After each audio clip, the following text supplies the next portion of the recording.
आज हम बात करना चाहेंगे मन को नया करने के विषय में। मैं दो भागों को पढ़ना चाहूंगा। पहला है फिलिपियो चौथा अध्याय उसका 8वां वचन से, और ये इस प्रकार से कहता है, इसलिए हे भाइयों, जो बातें सत्य है और जो बातें आदरणीय है और जो बातें उचित है और जो बातें पवित्र है और जो बातें सुहावनी है और जो बातें मन भावनी है, अर्थात जो भी सद्गुण और प्रशंसा की बातें हैं, उन पर ध्यान लगाया करो।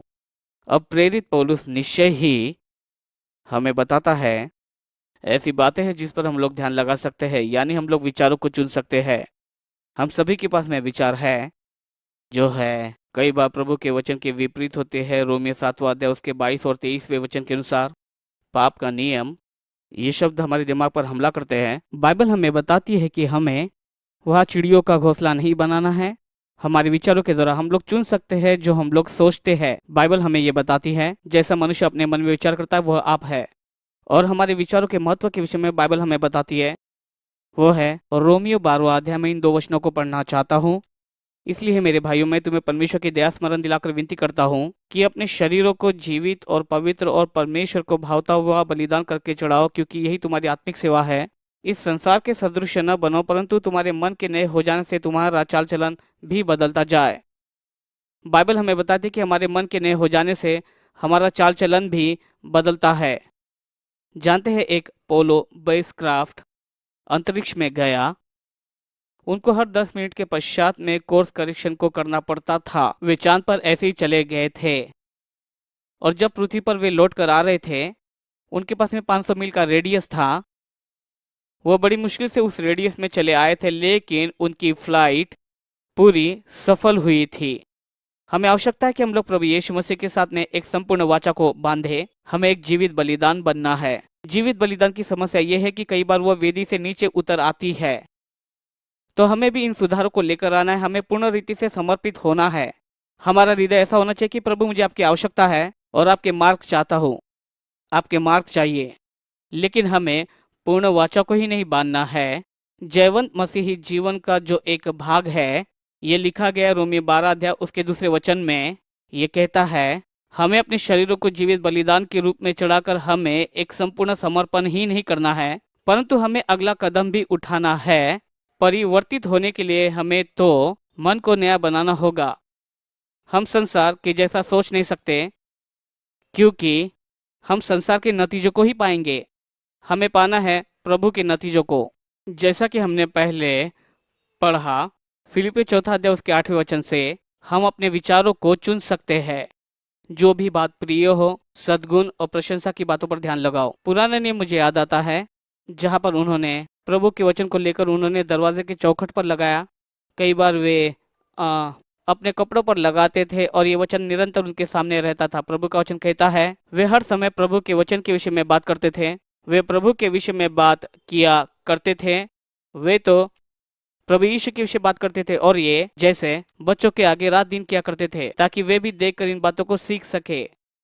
ये महत्वपूर्ण है।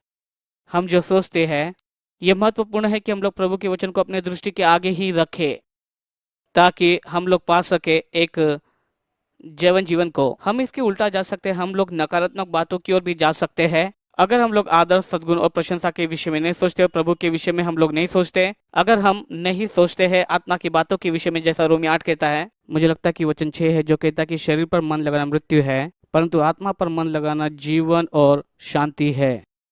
ये जीवन और शांति की ओर दबाव नहीं बनाता। परमेश्वर की आत्मा की बातों पर मन लगाना, ये तो जीवन और शांति है। परंतु अगर हम इसके विपरीत सोचने लगे और ये सोचने लगे कि अभिलाषा, व्यभिचार, संसार की बातें, पैसा और लालच, जानते हैं हमारे जीवन में क्या होगा? जैसा मनुष्य आप सोचता है वैसा ही होता है। जैसे मनुष्य विचार करता है वो वैसा ही करने लगता है। उन सारी बातों को हम अपने जीवन के द्वारा करने लगेंगे, और ये हमारे जीवन को नाश कर डालेगा। देखिए, असली समस्या, विश्वासी का असली आत्मिक युद्ध, ये हमेशा शैतान का सामना करके उसे सिर्फ डांटना ही नहीं है। ऐसे समय आते जब हमें ये करना पड़ता है, परंतु ये है कि हम क्या सोच रहे हैं, हम किस बात पर विचार कर रहे थे। देखिए, बाइबल हमें बताती है यशायाह 26 में, प्रभु हमें सिद्ध शांति में रखेगा, जिसका मन बना रहेगा। यही तो वो मुख्य बात है, तुम पर बना रहेगा। दिन में ऐसे समय आते हैं जहाँ पर मुझे कुछ बदलाव को करना पड़ता है, जैसे कि रोमियो 12 अध्याय में लिखा है। और मैं कहता हूँ कि प्रभु मैं क्या सोच रहा हूँ, इसलिए मैं उस बात से पीठ मोड़ ले लेता हूँ और मैं मन को नया बनाता हूँ, और जो बातें सिद्ध, प्रशंसा और स्तुति के योग्य है उन पर मैं विचार करता हूँ। प्रभु की स्तुति। तो आप अगर आप किसी मजबूत गढ़ या फिर बंधन में हो, अगर आप ऐसी बातों को सोचते हैं जो आपको नहीं सोचना चाहिए, आपको तुरंत ही वहां रुकना होगा। और बाइबल हमें इस बात को बताती है, अगर हम प्रभु के निकट जाएंगे वो हमारे निकट आएगा। अगर हम शत्रु का सामना करेंगे वो वहां से भाग जाएगा। वैसे ऐसे कई सारे क्षण आए मेरे जीवन में जहां बातें नहीं हो रही थी और तनाव मुझ पर बढ़ता जा रहा था, ऐसी कुछ बातें। लेकिन जानते हैं, ऐसे समय में अपनी बाइबल को पकड़ना मुश्किल हो जाता है और फिर बैठे और ऐसा भाग निकले जहां पर आप कहें, हाँ प्रभु यही तो आप मेरे लिए चाहते हो, यही तो मेरे लिए आप कहते हो। आपने कहा प्रभु का आनंद मेरा बल है। परंतु पता है, हमारी जय तो ये उतनी ही आसान है अगर हम लोग निर्णय ले कि मैं सामना करूंगा जो शत्रु मेरे साथ में इस समय में कर रहा है, और मैं अपनी बाइबल को अभी बैठकर खोलूंगा और मैं सिर्फ इन पन्नों के कुछ वचनों को ही नहीं पढ़ूंगा, परंतु इन वचनों के पीछे के परमेश्वर के साथ अपने आप को मैं जोड़ दूंगा। मैं ये सोचूंगा, मैं सिर्फ आपके ऊपर में ही अपने मन को बना के रखूंगा। और प्रभु यही तो बात आपने मेरे लिए कही है। आपने कहा मैंने क्षमा पाई है, आपने कहा कि मैं शुद्ध हूँ, आपने कहा कि मुझे आपके प्रेम से कोई भी अलग नहीं कर सकता। वहाँ बैठकर परमेश्वर ने जो आपके लिए भली बातों को किया उसके विषय में सोचिए। जानते हैं, अब से कुछ ही क्षण में आप उन सारी बातों को भूल जाएंगे। मैं इस उदाहरण का इस्तेमाल करता हूँ। किसी को एक बार कहते हुए सुना, उसने कहा मैं तुम्हारी सराहना करता हूँ, मैं तुम्हारी उलाहना करता हूँ, मैं तो तुम्हारी उलाहना करता हूँ, और तुम हाथी के विषय में मत सोचो। अगले 10 मिनट तक गुलाबी हाथी के विषय में मत सोचो।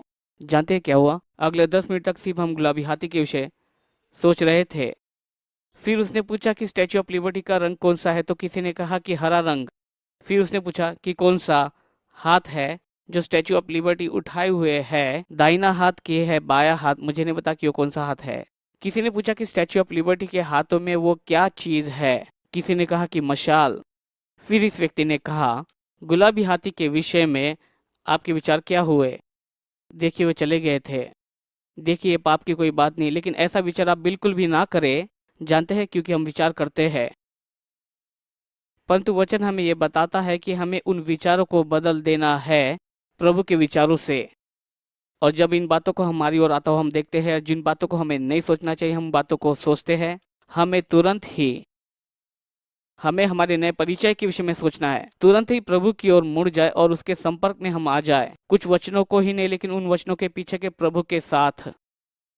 और बाइबल हमें बताती है रोमियो 8:6 में, जब हम ये करते हैं हम जीवन के चमत्कारों को और परिवर्तन को देखने वाले हैं, और शांति को। जब हम अपने मन को परमेश्वर और परमेश्वर की बातों पर लगाए रखते हैं।